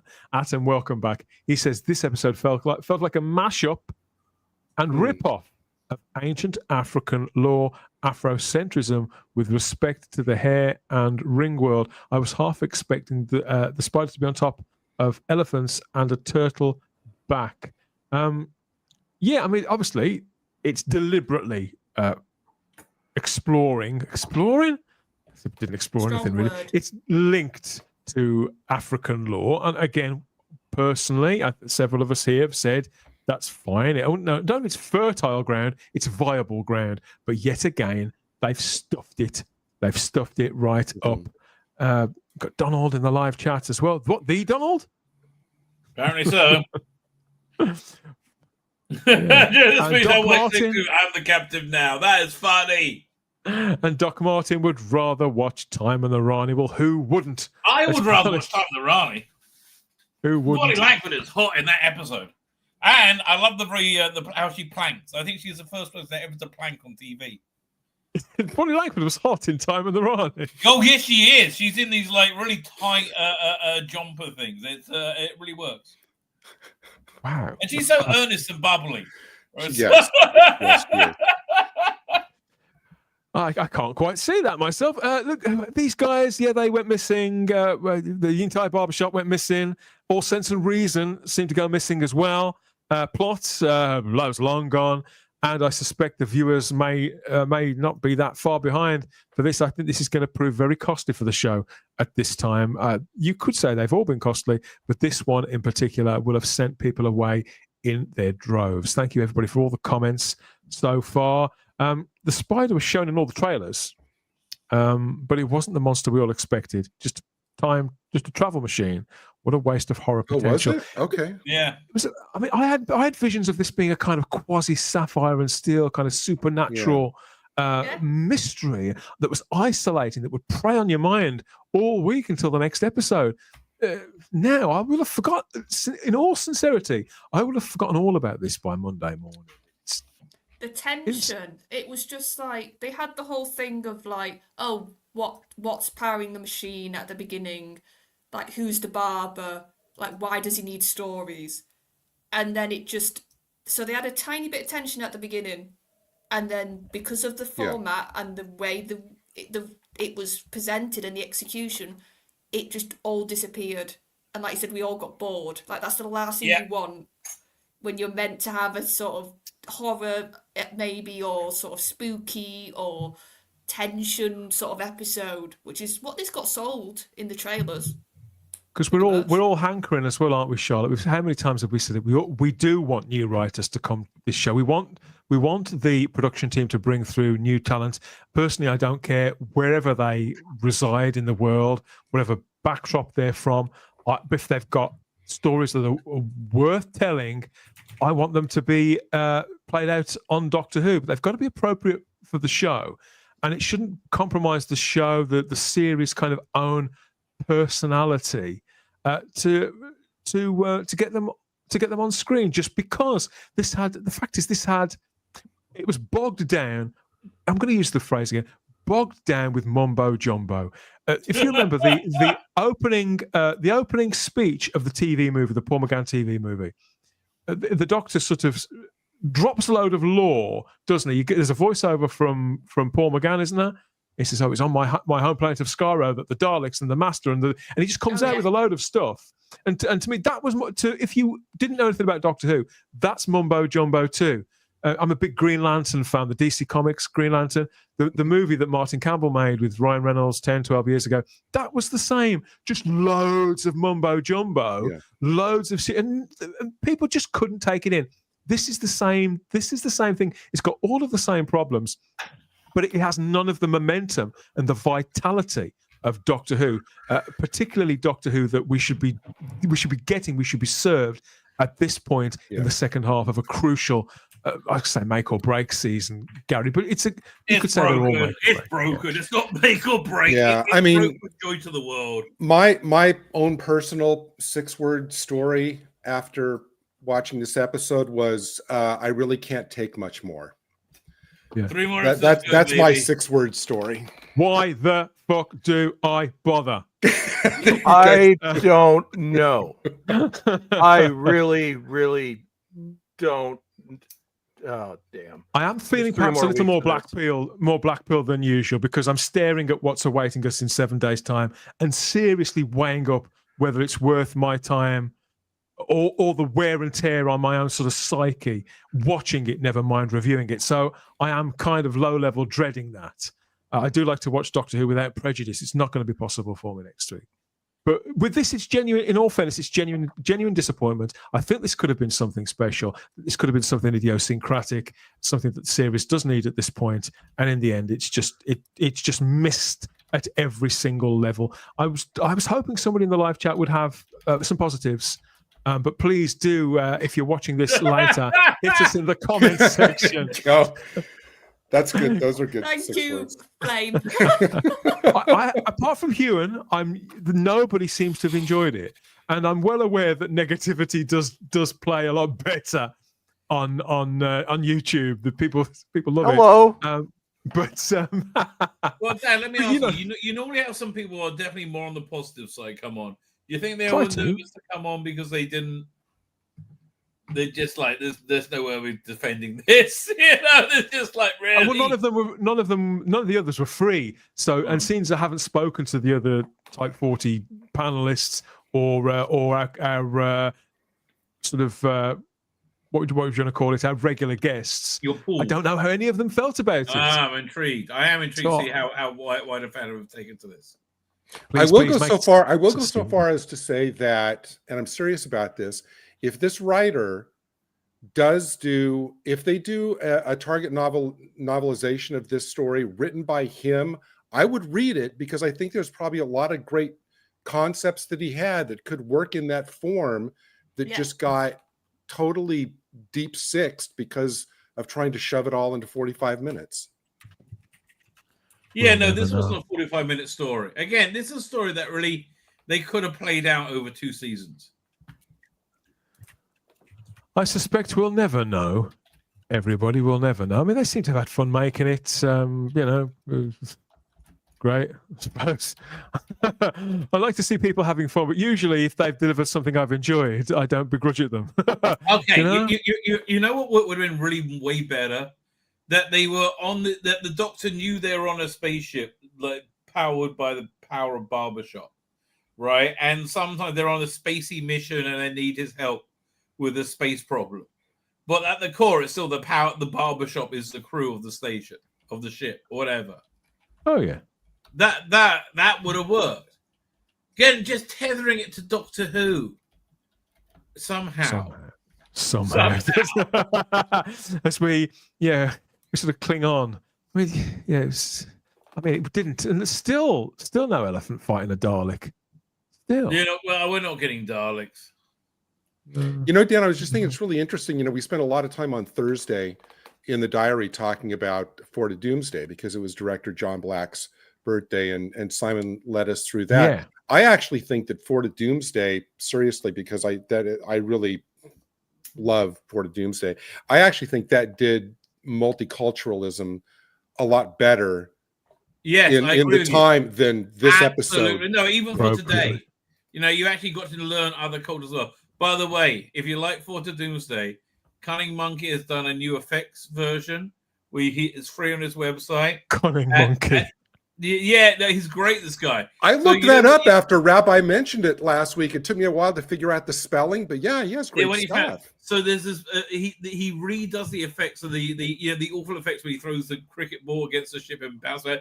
It looks so good on his version, right? It's like it's not distracting. It's really it really works. So big recommend. Go to the Matrix editions, I think he calls as well on his website. We have just 3 episodes left of this to go.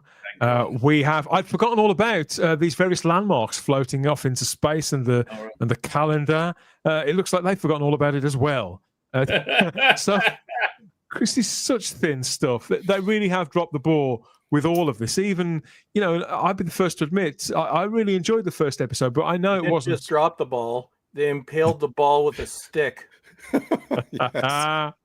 I forgot about the star certificate. Everybody's forgotten about it. That's a major plot point. It's like Rabbi, I said, like, Belinda has just become a non-entity now. Like, they've done nothing with her. Yeah, she's a good character too. She's like, I like that you picked up that she's a moral character, right? And I like that about her. She's like, she's the most moral character I think we've seen on Doctor Who for a long time. Yeah, but when they give her little character moments, and I agree with that, it was nice, that character stuff. But I feel like we should be advancing her development as a character more now. We should be seeing. Well, they was that awful episode. Yeah, we had. It should have been a Belinda story instead of a Emily Gibson story. Lucky day. They could have spent a whole episode on it. May as well have been. The more I think about it, I think they too quickly got her to sort of be on board with the Doctor and friendly with the Doctor. I think they could have carried that on for a little longer of that. Yeah, I agree with you. And being unsure and sort of warming to the adventures. Right. I mean, it's easier to do if you had a 13-part season rather than. I did like, Charlotte, the little bits here and there, and they were very, very minor. The little bits of intimacy, how tactile they were becoming with one another, how she was looking at him quite fondly when he was running out of the door with the Vindicator. She was. The gentle evolution of the character, very, very gentle. But because this episode misserved her, it's not. I wouldn't even put it in the pile of plus points about it at all. I just think that the closer we get to the end of the season and to him getting her home, again, I think this character has a lot of potential, but we're never really gonna find out. Sadly, I hope they deliver.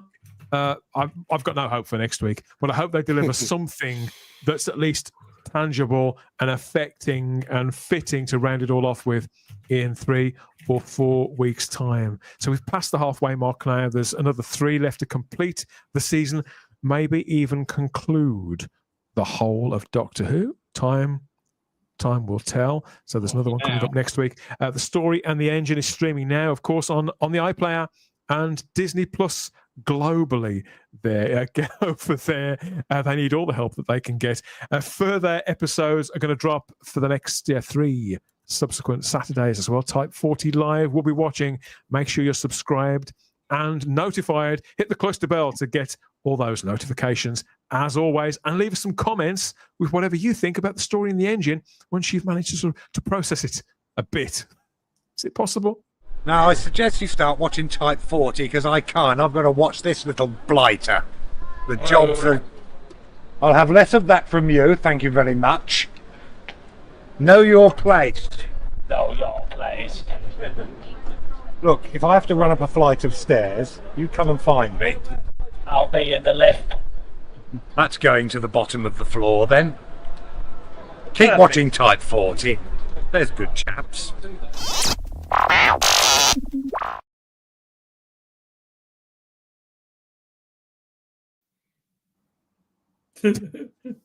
Yeah, so that's what we all thought. What did you think? The comments are open for further deliberation as it cooks. So let us know what you think of all of that, all of this, and them. Are you warming to them? Do you think that this combination is could have gone somewhere with better material?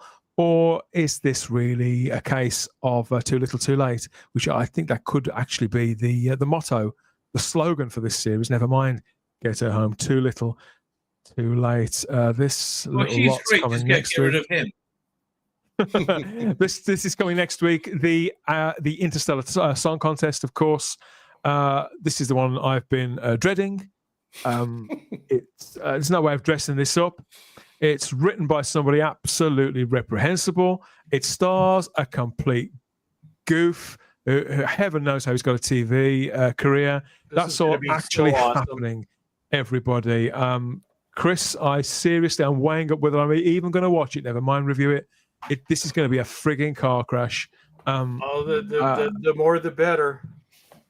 Dad, have you heard Russell's latest pitch for it? Oh, no.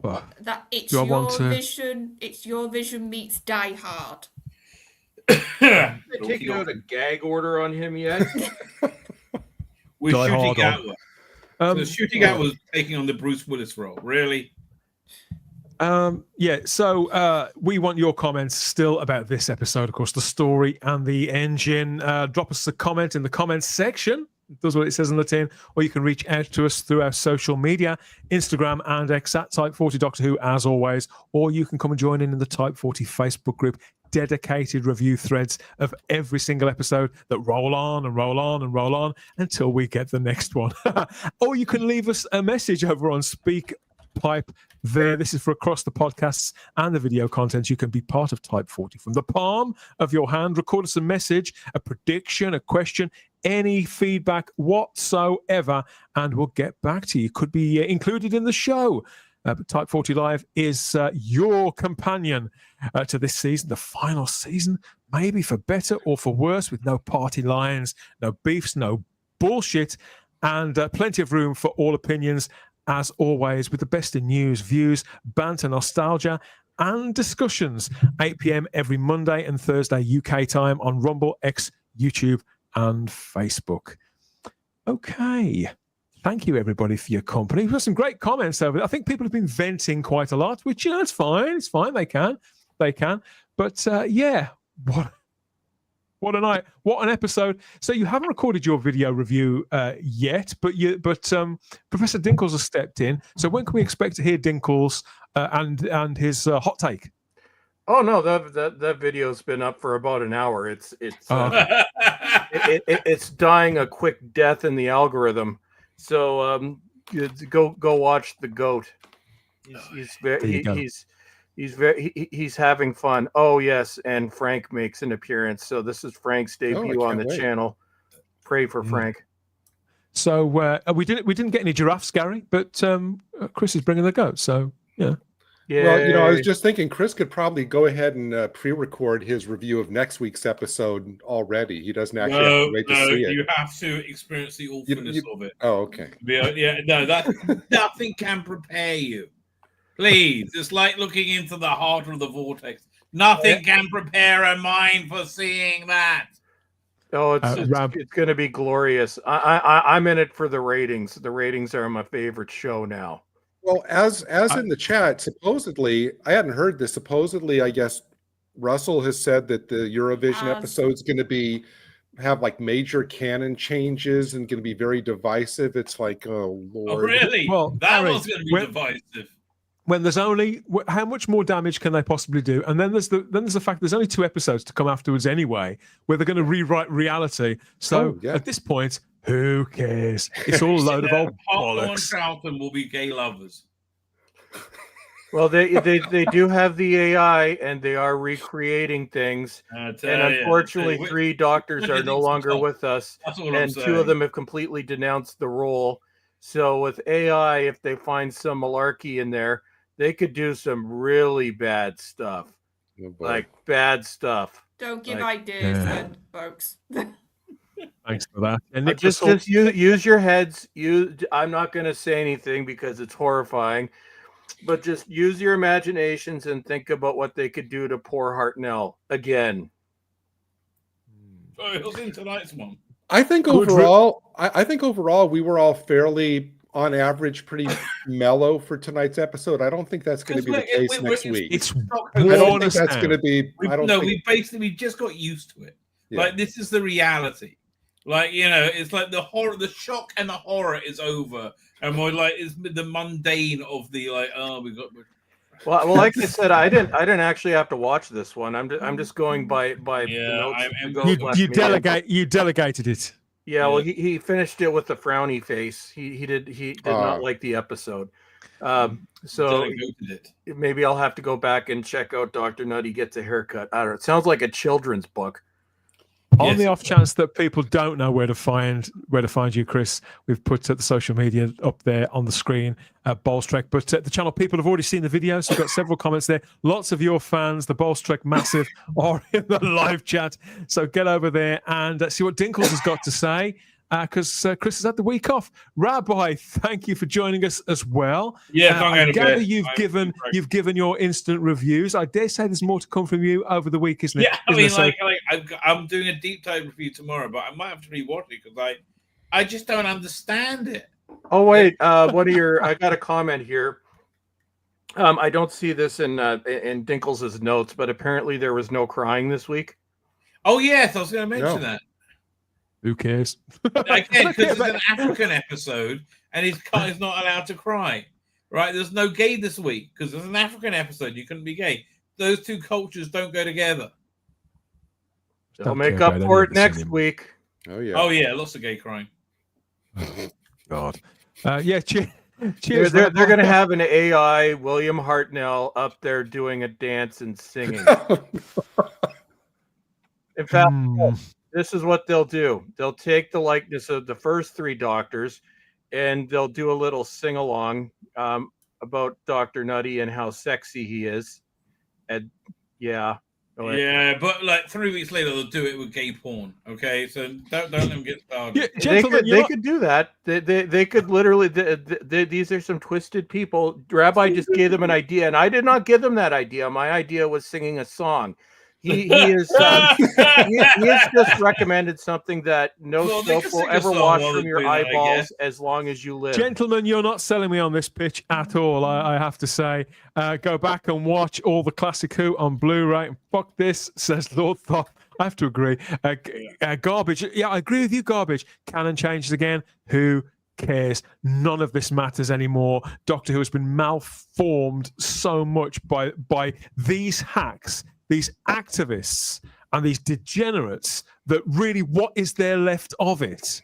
You got poor, this Inua Elams guy. It's not his responsibility. This is somebody who saw a gig that he fancied and was offered the opportunity, and they have fucked it up for him because they can't seem to help themselves. It's really starting to get on my fucking nerves. This because I think I'm starting to influence Dan. I think you've been hanging out with me too much. That I think I've almost done more sounded effing like and one of blind. my rants. The more that I think about this episode, the angrier I'm getting. Matrix Lord says, no AI of William Hartnell, please. There's nothing worse. Yeah, of course not. There's nothing worse than squandered potential. Nothing worse. And I think that this entire all-new era is full of squandered potential. And they have done so simply because they would rather browbeat us with political messaging, soapboxing, and making examples of folks who don't share their worldview. The whole time, the family audience are checking out one by one by one.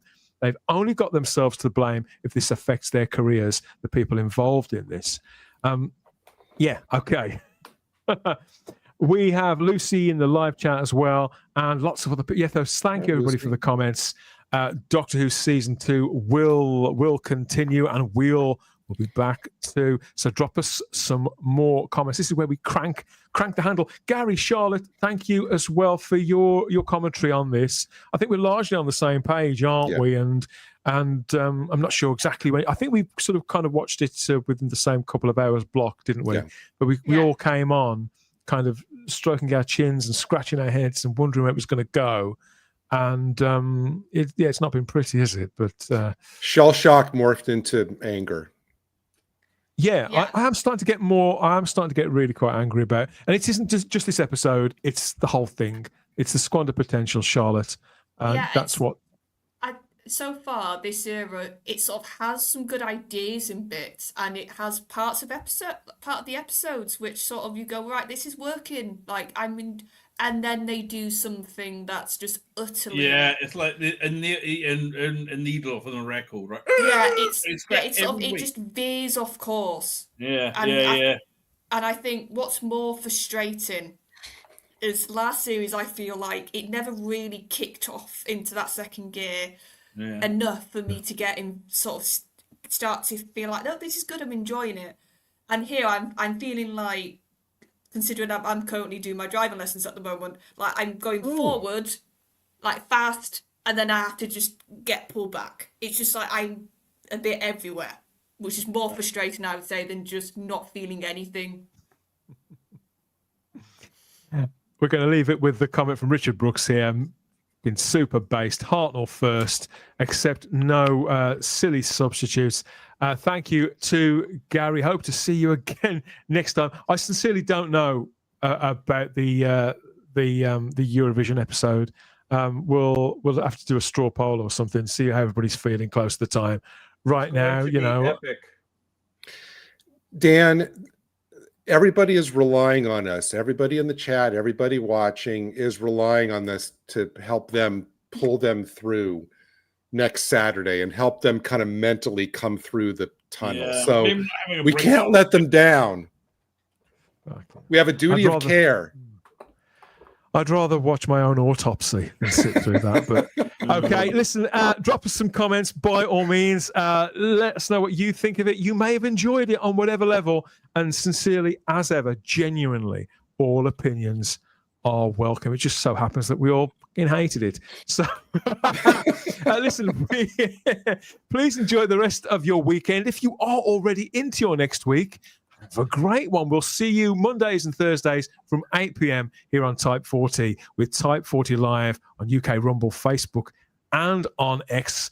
But yeah, that's it for another one. We always have the time. If you have the space here at Type 40 Live, got 3 more, really?